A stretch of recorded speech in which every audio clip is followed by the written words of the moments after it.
Le Christ est venu comme un souverain sacrificateur des biens à venir.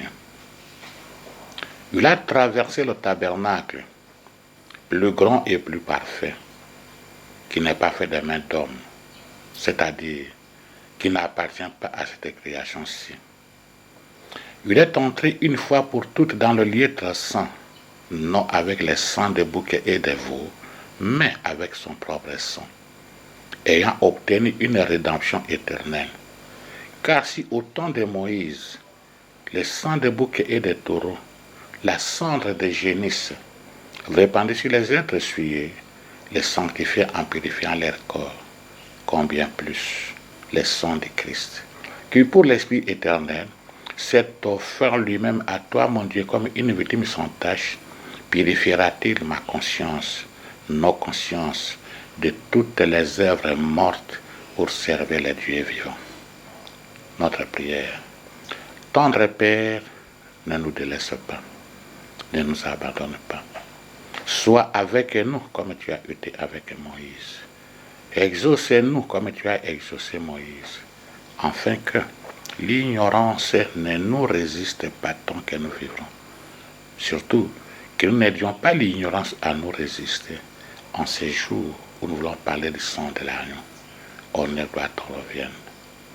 Mon frère, ma soeur, bienvenue à votre émission que vous aimez, que vous préférez et par lesquelles vous trouvez mille et une solutions, moi y compris. L'expression de votre amour au travers de vos textos, au travers de vos encouragements, ne nous laisse pas indifférents. Nous aussi, vous en sommes reconnaissants parce que nous savons que c'est vous qui faites cette émission. La fois passée, nous étions en train de parler sur les résultats, la foi et leurs résultats.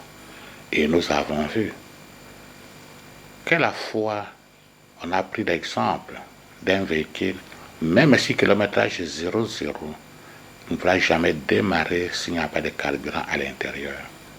La même chose, votre prière ne pourra jamais agir s'il n'y a pas de carburant. Et le carburant, c'est la foi. Avions-nous annoncé que nous allons commencer aujourd'hui les sangs de l'agneau et leurs résultats? Effectivement, nous voulons parler du sang de Jésus-Christ. Il y a de ces personnes-là qui ne supportent pas la couleur du sang. Et nous informons que nous allons voir les sangs et nous allons parler du sang. Nous allons nous limiter au maximum dans ce que la parole de Dieu dit, car le pays comme la RDC, le sang devient quelque chose d'effrayant en cause de toutes ces quantités de litres, sinon de kilolitres de sang versé. Alors, dès le début, avant que nous allions beaucoup plus loin, nous allons demander à notre réalisateur de nous faire voir les sangs. Et c'est par là que nous commençons. Les sangs de l'agneau et les enfants de Dieu, voici les sangs. Voici l'arme qui a blessé. Mais ce n'est pas de cette façon-là que nous voulons dire. Nous voulons parler les sangs de l'agneau et les enfants de Dieu. Et nous sommes en train de dire, avoir une arme est un grand pas, mais savoir utiliser en est un autre. Avoir une arme, mais que l'on ne sait pas comment utiliser, c'est comme si on n'avait pas d'arme. Et nous disons, l'ennemi Satan, en dehors de la corruption qui nous a amenés et qui nous contraint dans une vie de défaite, a souvent le dessus sur nous, car il nous voit avec des armes que nous ne savons pas utiliser. Nous ne connaissons même pas utiliser. Une telle arme, et comment l'utiliser, c'est la prière. Exemple, La prière, c'est une arme, c'est un fusil qui en elle-même ne fait rien. Je blesse plus d'une personne avec une telle déclaration. Oui, tout le monde est pris. Tout le monde est pris. Les satanistes aussi pris. Tout le monde est pris. La prière est une arme, un fusil qui en elle-même ne fait rien. Il faut adjoindre deux autres composantes. Quelles sont les composantes du fusil? Il faut adjoindre les munitions. Il faut aussi adjoindre la gâchette. Dans le cas d'espèce, pour nous ici, les munitions, c'est la parole de Dieu et la gâchette, c'est la foi.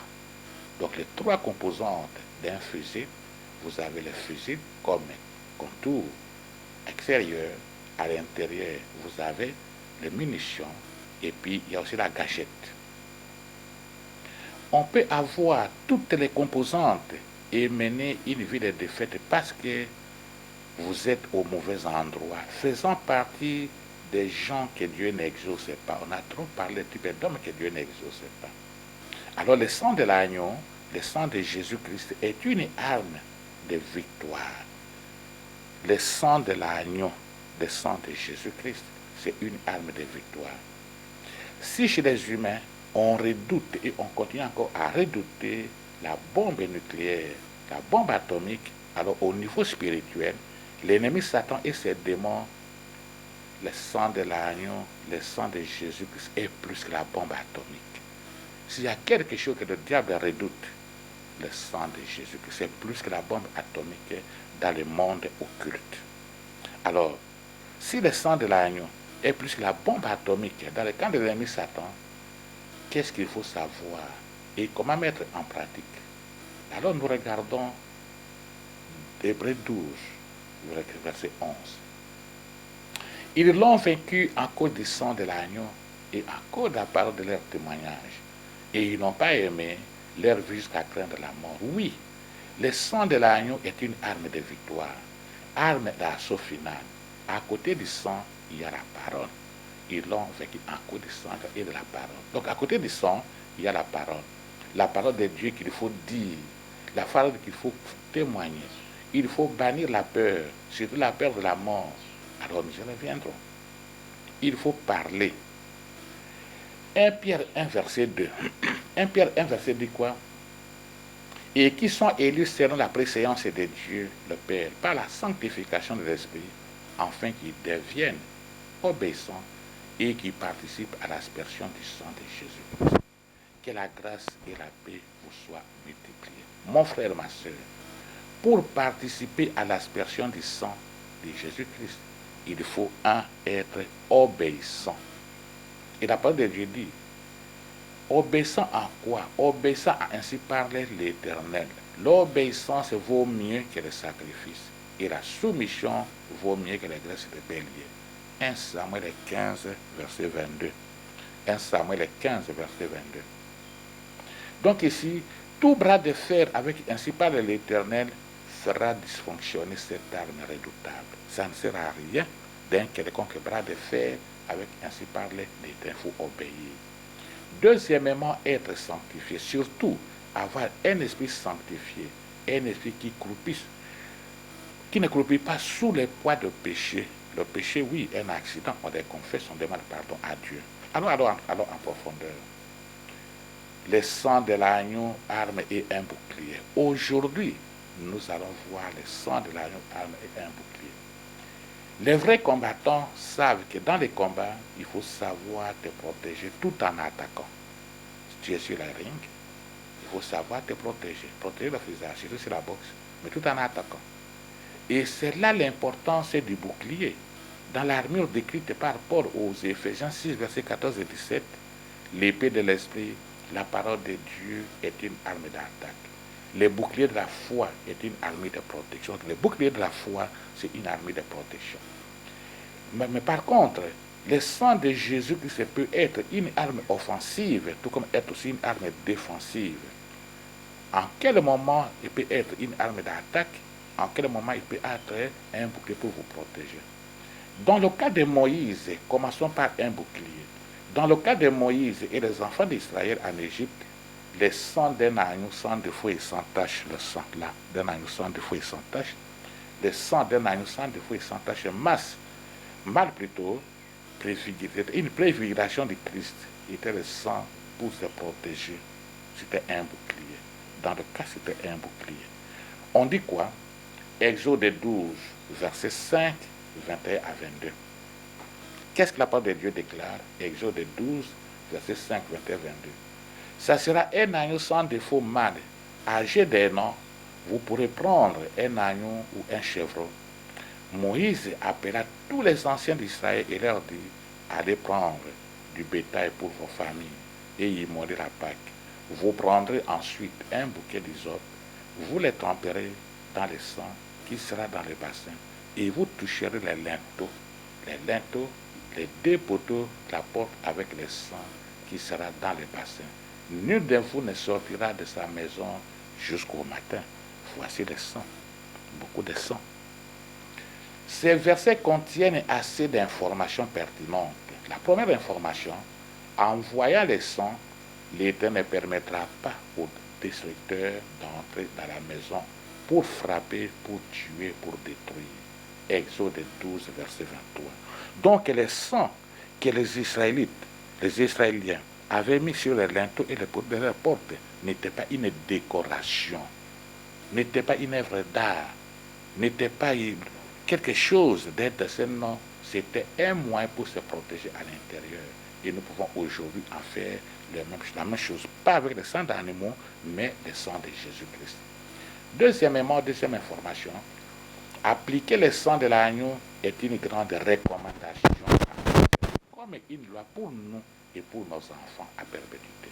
Appliquer le sang de l'agneau, c'est une recommandation. Exode 12, versets 23 à 24. Troisièmement, observez cet usage sacré en tout lieu où vous serez. Exode 12, verset 25. Alors maintenant, on parlait de l'hysope. L'hysope, c'était un arbrisseau prenant la forme de petits buissons avec des fines feuilles pointues et coriaces. C'est une vivace et mesure entre 30 et 60 cm de hauteur environ, selon le climat. Les linteaux, nous savons, c'est une traverse horizontale reposant sur deux points d'appui au-dessus d'une ouverture. Aujourd'hui, le linteau est une partie de la ceinture au-dessus d'une porte, d'une fenêtre ou d'une grande ouverture. Et le poteau, c'est une pièce qui peut être une pièce de charpente dressée verticalement pour servir de support. On peut avoir les poteaux en bois, les poteaux en béton, et aujourd'hui, les poteaux sont des colonnes. Donc, après avoir défini ces deux concepts, nous pouvons revenir dans Exode 12. Moïse recommanda aux enfants d'Israël, de prendre le bouquet d'hysope, de les tremper dans le sang, et qui sera dans le bassin, et de l'appliquer sur les linteaux et les deux poteaux de la porte. Alors, quel est l'hysope pour nous aujourd'hui? L'hysope pour toi, pour moi aujourd'hui. Notre hysope aujourd'hui, c'est la foi. Et comment appliquer le sang? Nous appliquons le sang dans nos portes et fenêtres avec la parole. C'est avec la parole qu'on peut appliquer. Et alors, il faut confesser de sa bouche. Je réclame le sang de l'agneau et je l'applique sur les linteaux de ma porte, les linteaux de ma maison, porte et fenêtre. Et c'est ça ce qu'on te demande, c'est ce que nous demandons.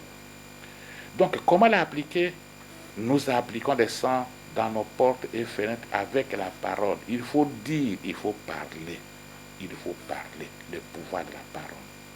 Le sang de l'agneau, le sang de Jésus est un vrai bouclier, un bouclier sans pareil, que nous devons avoir au quotidien. L'hysope, c'est notre foi. On a trop défini l'hysope et je pense la dernière définition relative au carburant en vaut encore la peine. Alors, aspersion du sang de l'ancienne alliance et de la nouvelle alliance. Asperger, c'est répandre. Le sang des animaux couvrait seulement les péchés, mais n'enlevait pas aux pécheurs, répartant les effets du péché, ni les réconcilier avec Dieu. Exemple aujourd'hui, lorsque quelqu'un a mis le vernis à ongles, le vernis couvre les ongles, les embellit, c'est bien, mais n'enlève pas la saleté qui est en dessous de l'ongle. On est obligé de répéter, il en est de même. Israël devait répéter l'aspersion du sang avec une certaine périodicité. Mais quand nous regardons dans Lévitique 16, verset 14, il y prendra du sang du taureau et il fera l'aspersion avec son doigt sur le devant du propriétaire et sur vers l'Orient, et il fera avec son doigt 7 fois l'aspersion. Il fera avec son doigt 7 fois l'aspersion du sang devant les propriétaires. Donc ici, 7 fois, ces rituels symbolisaient la purification et la réconciliation entre Dieu et le peuple. Et cette symbolique de l'aspersion, répétée 7 fois, illustre la perfection, illustre la plénitude du pardon et la purification apportée par son sacrifice. Dans la nouvelle alliance, là où nous sommes, vous et moi, alliance est établie sur les meilleures promesses, comme dit Paul dans Hébreux 8, verset 6. Alliance est établie sur les meilleures promesses. Alliance au sang de Jésus-Christ. En lui, Jésus-Christ, et nous avons la rédemption par son sang, la rémission de ses péchés, selon la richesse de sa grâce, que Dieu a établie là, comme ta lecture. Jésus a versé 7 fois son sang. Jésus a versé combien de fois? 7 fois son sang, afin de consolider la perfection et la plénitude du pardon et la totale purification apportée par son sacrifice. Alors, quelles sont les 7 fois que Jésus-Christ a versé son sang? Là, nous ne sommes plus dans le sang de l'agneau, sang de feu et sans tache au niveau d'Israël en Égypte. Nous commençons maintenant avec la personne de Jésus-Christ. Quelles sont les 7 fois que Jésus-Christ a versé son sang? Premièrement, l'agonie à Gethsémani. Luc 22, verset 44. Luc 22, verset 44. Étant en agonie, il priait plus intensément et sa sueur devint comme les grumeaux de sang qui tombaient à terre. Lorsque nous allons au champ, que nous effectuons un travail, oui, au bout d'un petit temps, nous allons transpirer. À cause de quoi? De l'augmentation de l'énergie interne. À l'intérieur, ça chauffe. Alors le corps, un mécanisme défini par le bon Dieu, va faire quoi? Le corps va libérer la sueur sous forme de transpiration pour prendre leur froideur extérieure et établir l'équilibre. On appelle ça équilibre thermique, pour que la température interne soit toujours à 36 degrés. Mais imaginez-vous que Jésus-Christ, en regardant la passion au-devant de lui, ces phénomènes a eu lieu. Mais c'est allé au-delà, parce qu'au lieu de simple transpiration de la sueur, c'est le sang qui était en train de sortir de son visage.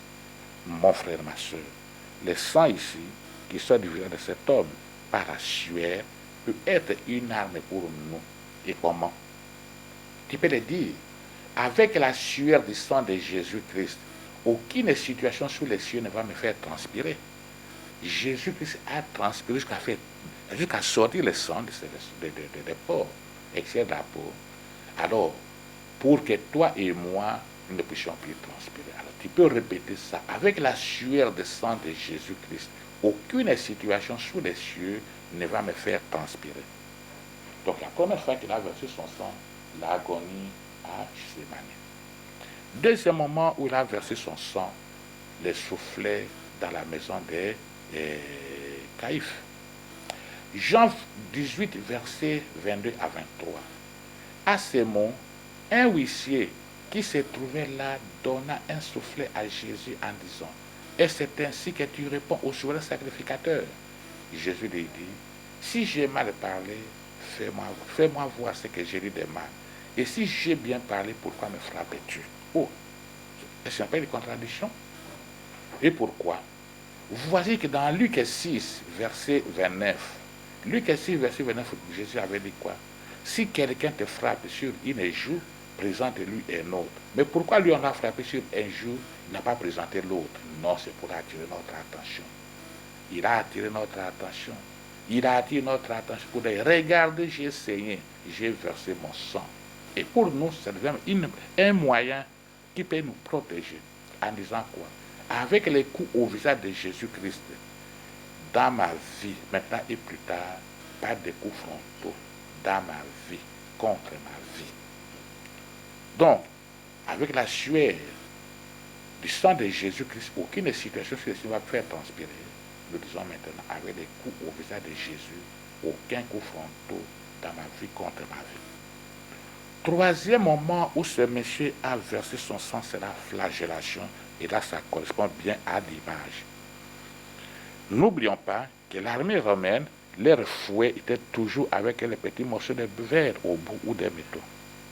Les petits morceaux de métal au bout. Et alors, un coup de fouet, regardez ici par exemple, ces ficelles fines, 1, 2, 3, 4, 5. Une fois topé, quand ça arrache, ça va te déchirer 4 ou 5 fois, correspondant au nombre de verres, ou morceaux de verre qui sont à l'intérieur. Donc, dans Jean 19, verset 1, alors Pilate prit Jésus, les fit battre des verges. Il a donné son dos au fouet, afin que par ses meurtrissures, tu sois guéri, je sois guéri. Son dos déchiré par les coups de fouet, son dos déchiré, son dos vraiment déchiré par les coups de fouet des soldats romains, est pour nous aujourd'hui un remède, un médicament, vraiment un grand médicament. Avec le dos broyé, je réclame mon dos, la vigueur de mes reins, et je dis non à toute fatigue y afférente. Avec le dos broyé de Jésus-Christ, il faut réclamer la vigueur de tes reins. Les adultes peuvent comprendre cela. Mon frère, ma soeur, arrive encore un autre moment, le moment difficile, couronne d'épines. Couronne d'épines. Couronne d'épines placée sur sa tête, provoquant des blessures sanglantes. Et vous voyez vous-même, couronne d'épines. Quelle façon d'honorer. Et moi, ce qui me surprend dans toutes ces choses ici, Dieu s'est présenté devant ses créatures. L'image invisible de Dieu, invisible de Jésus-Christ, s'est présenté devant ses créatures. Et alors, les hommes, l'homme allemand d'abord, ils l'ont tenté contre un procès, il a perdu le procès et Dieu a laissé faire. Et nous venons de voir, on l'a même donné un coup au niveau du visage. Dieu a pris acte. On pose même une couronne d'épines sur la tête de son fils, il ne dit rien. Tout ça, c'est pour toi, c'est pour moi. Donc, une couronne d'épines placée sur sa tête provoqua des blessures sanglantes. Matthieu 27, verset 29. Ils tressèrent une couronne d'épines qu'ils posèrent sur sa tête. Une couronne d'épines. Et cette couronne d'épines-là n'a fait que transpercer sa tête et faire couler du sang. Beaucoup de sang sont sortis de cette couronne d'épines. Alors, ma prière, j'ai lis mes yeux aux yeux couverts de sang. Le sang provenant de cette couronne d'épines, pas de migraine maléfique, ni de vaisseaux qui éclatent. Une bonne prière. J'ai lis mes yeux aux yeux couverts de sang, aux yeux remplis du sang de Jésus-Christ. Le sang provenant d'où? De sa tête couronnée d'épines. Par conséquent, pas de migraine maléfique, pas de vaisseau qui éclate. Ou non, le vaisseau a éclaté. Alors il a fait l'AVC. Non, pas le vaisseau qui éclate. Mon frère, ma soeur, en dehors des couronnes d'épines, il y a aussi un autre événement. Oh Seigneur, pourquoi tu as souffert? Les mains trouvées. Regarde, n'oublions pas que la science n'était pas encore développée comme aujourd'hui. Quand on vous parle de clous là, vous avez l'impression que ce sont des clous polis d'aujourd'hui. Non, ce sont les véritables chemins de l'époque. Vous constatez ça. Donc, les mains trouvées. Par la crucifixion, les mains du Fils de l'homme furent transpercées par les clous. Les mains de Jésus furent transpercées par les clous. Et nous voyons quoi? Dans Luc 23, verset 33, lorsqu'ils furent arrivés au lieu appelé crâne, ils les crucifièrent là ainsi avec les deux autres malfaiteurs, l'un à droite, l'autre à gauche. Beaucoup parmi ceux qui écoutent cette émission sont victimes des assignations et des malédictions des mains trouées. Beaucoup sont victimes des assignations et les malédictions des mains trouées. Ça signifie quoi? Les mains qui ne peuvent même pas planter un arbre. Chez nous ici, quand vous jetez un grain, quand vous jetez un noyau, ça va pousser de soi. Mais à combien plus fort, si vous prenez un fils qui est un petit chien, les planter. Mais les mains, la malédiction des mains trouées, assignation aux mains trouées, ces mains-là ne peuvent rien faire. Papa, maman, grand-père, grand-mère, qui écoutait avec moi cette émission, essaie de jeter un coup d'œil sur les enfants. Ne sont-ils pas victimes de la malédiction, des assignations, des mains trouées? Il est souvent surpris de constater qu'il n'a rien fait ou ne fait rien avec tout ce qu'il gagne. D'autres sont même en couple. Quand il n'y a pas d'argent, ils sont vraiment papa et maman, couple parfait. Dès que l'on paye, l'homme devient insaisissable. D'autres plus proches de ça, des amis connaissances, que de sa propre maison. Et à cause de me clouer de Jésus-Christ, personne ne va me clouer. Ça, c'est ma prière. À cause de me clouer de Jésus-Christ, personne ne va me clouer. Je vais posséder tout ce que l'Éternel me donne, minime soit-il. D'où je dénonce et renonce toute assignation, toute malédiction du maître trouvé. Donc, le maître trouvé, dénoncer, renoncer. Dénoncer, renoncer. Ce genre d'assignation, ce genre de malédiction, quelle que soit la grandeur du clou qui vous transperce, ne te permettra pas de faire quoi que ce soit. Le 6e moment où Jésus a versé son sang, c'est les pieds trouvés. Les pieds jouent un rôle, un grand rôle dans la vie des humains. Alors, conscient de cela et fidèle à ses attributs, le diable a cloué plus d'une personne au sol. D'autres sont sur des chaises roulantes, en cause de quoi les pieds troués.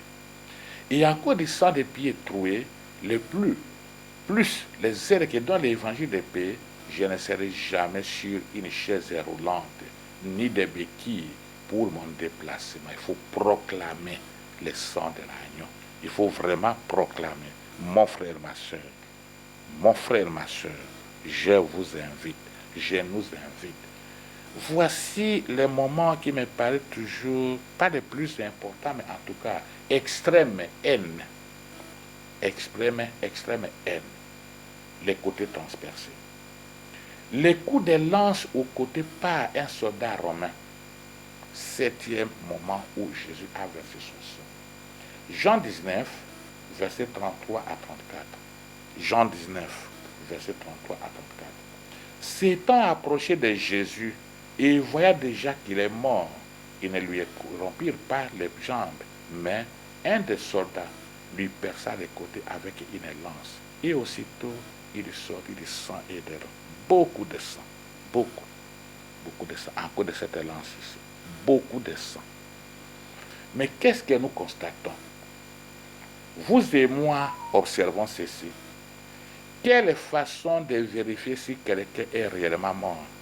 Aujourd'hui, on a des stéthoscopes pour attendre le battement du cœur, entendre ça, mais à l'époque, il n'y en avait peut-être pas. Mais il y avait d'autres moyens pour constater que la personne est morte. Mais regarde ici, une violence exercée sur un cadavre, une violence exercée sur un mort. Quelle haine, vraiment quelle haine. Et Dieu, son Père dans les cieux, et vous pensez que ça ne faisait pas mal? Si, ça le faisait très mal.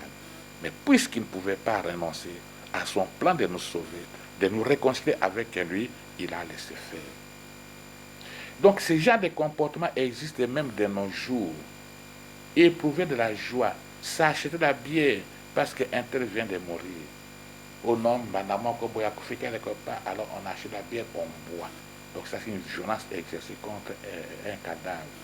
C'est ici que l'on peut voir que l'ennemi Satan est vraiment une créature de Dieu. Et je voudrais vous dire, nous dire, retenez ça, écrivez.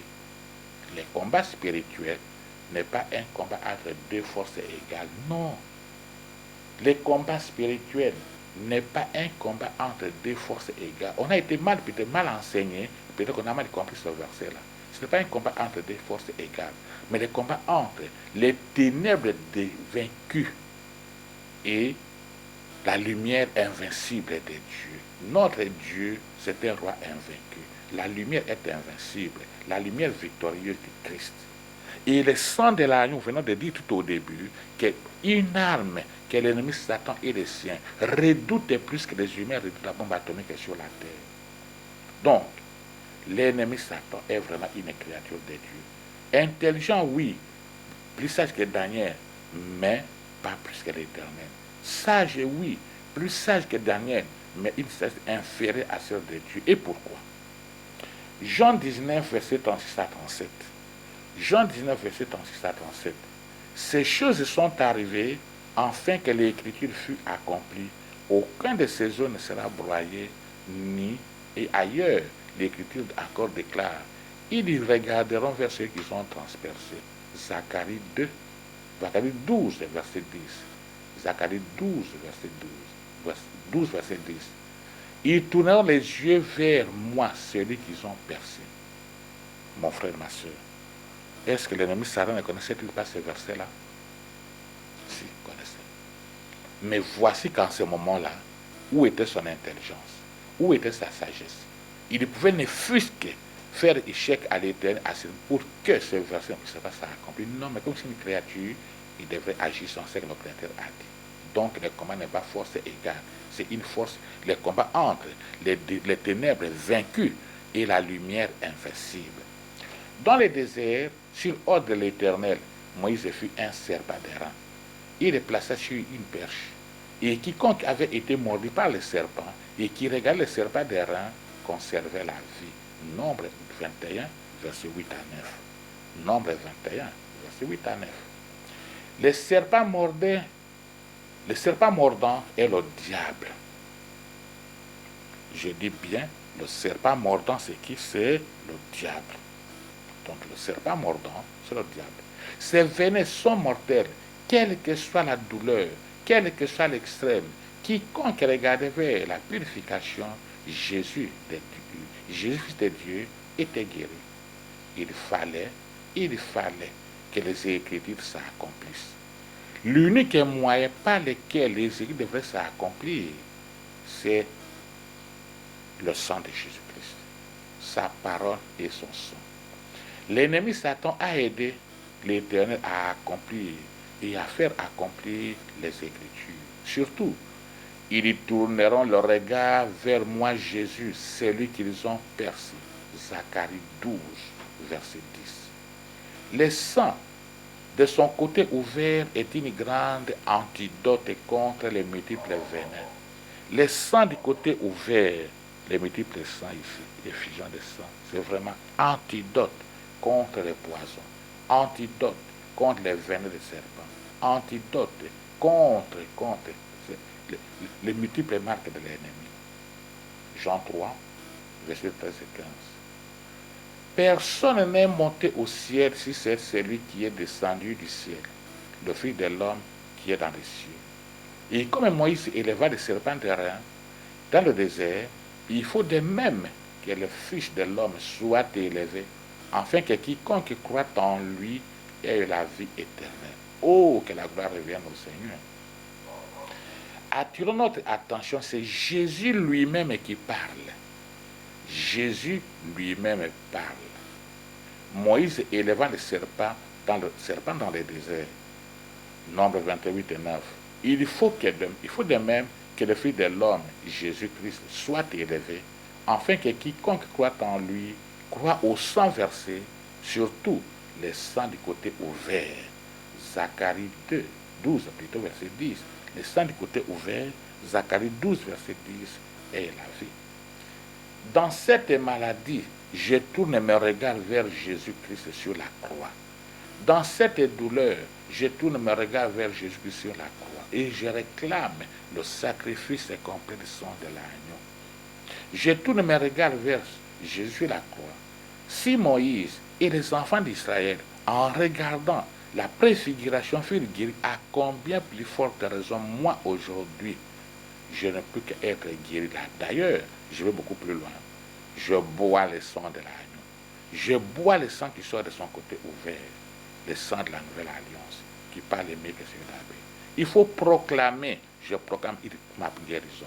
Je bois le sang de l'agneau et je demande que le sang de l'agneau, le sang de Jésus-Christ, le sang de la nouvelle alliance, qui parle mieux que celui d'Abel, que je venais de boire, lave complètement mon estomac, lave complètement mon tube digestif, lave complètement mes œuvres, du bout en bout, les purifie de toutes les œuvres mortes, les blanchis dans cet écrit. Ils ont lavé les robes, ils ont blanchi dans le sang de l'agneau. Je demande au nom de Jésus-Christ que le sang de l'agneau, le sang de Jésus-Christ, le sang de la nouvelle alliance, qui parle mieux que celui d'Abel, que je venais de boire, lavez complètement mon cœur, lavez complètement mon sang, lavez complètement ma voie circulatoire, les purifie de toutes les œuvres mortes et les blanchisse. Je demande aussi que ces mêmes sangs lavent mes poumons, lavent mes narines, lavent mes voies respiratoires, les lavent complètement et les blanchissent. Lave mes reins, lave ma vessie, lave mes organes génitaux, les purifie de toutes les œuvres mortes et les blanchissent. Mon frère, ma soeur, voici un médicament que je nous donne de boire le sang de l'agneau. Je vous donne, et faites l'expérience et voyez à ce moment-ci comment ce sang est un bouclier.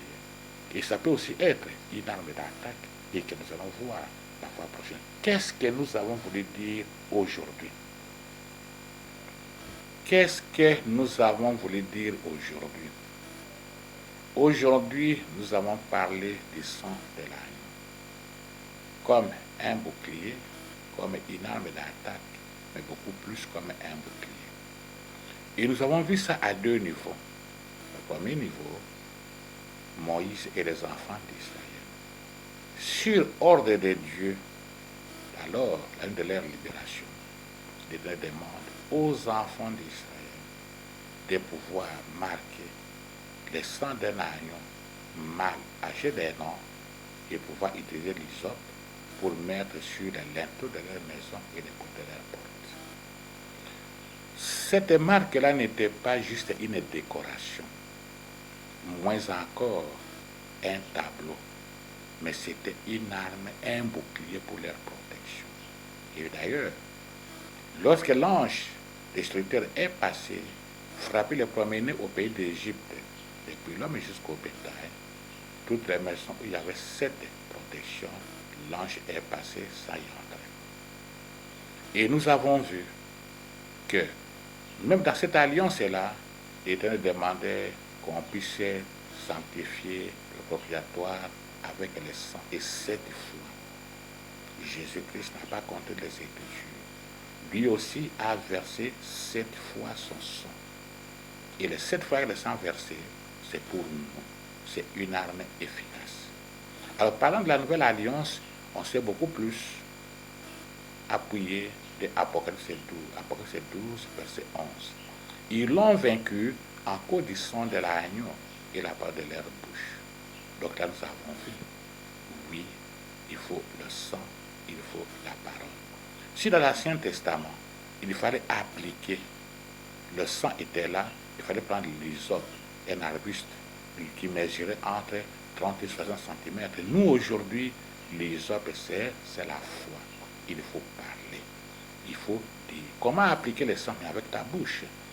J'applique le sang de l'agneau sur les portes et fenêtres de ma maison. Et la foi, c'est, l'hysope, c'est la foi. Alors nous avons dit, la prière comme telle, oui, en elle-même ne fait rien. Il faut qu'il y ait d'autres composantes. Dans un fusil, il y a 3 composantes. Il y a ce que nous voyons de l'extérieur, mais à l'intérieur, il y a les munitions, il y a aussi la gâchette. La prière, c'est aussi un fusil. En est, c'est le fusil. Quelles sont les munitions d'une prière de ces fusils? C'est la parole de Dieu. Et la gâchette, c'est la foi. Alors, les 7 fois que Jésus-Christ a versé son sang, premièrement, au jardin de Gethsémani, la sueur était devenue le sang. Et nous avons dit, à cause de la sueur du sang de Jésus-Christ, aucune situation sous les cieux ne va me faire transpirer. Deuxièmement, les coups donnés au front, d'autres parmi la barbe arrachée. Oui. Troisièmement, la couronne d'épines. J'ai lié mes yeux aux yeux du Christ. Les yeux remplis du sang provenant de la tête couronnée d'épines. Et nous avons aussi vu, le 4e moment, les mains trouées. Le 5e moment, les pieds troués. Et voici, il arrive le moment pathétique, la violence extrême des humaines et créatures, les côtés troués. Alors nous avons dit que le sang qui sort du côté trouvé, c'est vraiment antidote, que ce soit poison, que ce soit médicament. Le plus important, c'est l'appliquer. Et l'appliquer avec ta bouche. Je bois le sang de l'agneau, le sang de Jésus-Christ, le sang de la nouvelle alliance, qui parlait mieux que celui d'Abel. Que le sang de Christ que j'avais de boire lave tel parti et vous les citez. Lave tel organe et vous les citez. Le Christ est venu comme un souverain sacrificateur de biens à venir. Il a traversé le tabernacle, plus grand et plus parfait, qui n'est pas conçu des mains d'homme, c'est-à-dire qui n'appartient pas à cette création-ci. Il est entré une fois pour toutes dans le lieu très saint, non avec le sang des boucs et des veaux, mais avec son propre sang, ayant obtenu une rédemption éternelle. Car si au temps de Moïse, le sang des boucs et des taureaux, le sang des génisses, répandu sur les êtres essuyés et sanctifiés, en purifiant leur corps, combien plus le sang de Christ, qui pour l'Esprit éternel s'est offert lui-même à toi, mon Dieu, comme une victime sans tache, purifierait-il ma conscience de toutes les œuvres mortes pour servir les dieux vivants. Notre prière, tendre Père, nous te disons merci. Mon Dieu, ne nous délaisse pas, ne nous abandonne pas. Sois avec nous comme tu as été avec Moïse. Exauce-nous comme tu as exaucé Moïse, afin que l'ignorance ne nous résiste pas tant que nous vivons, ou que l'ennemi ne nous empêche pas à appliquer le sang de Jésus-Christ. Mon frère, ma soeur, si pendant ce temps, Jésus-Christ n'est pas encore revenu, à la fin prochaine, nous allons voir le sang de l'agneau comme une arme d'attaque. Bonjour.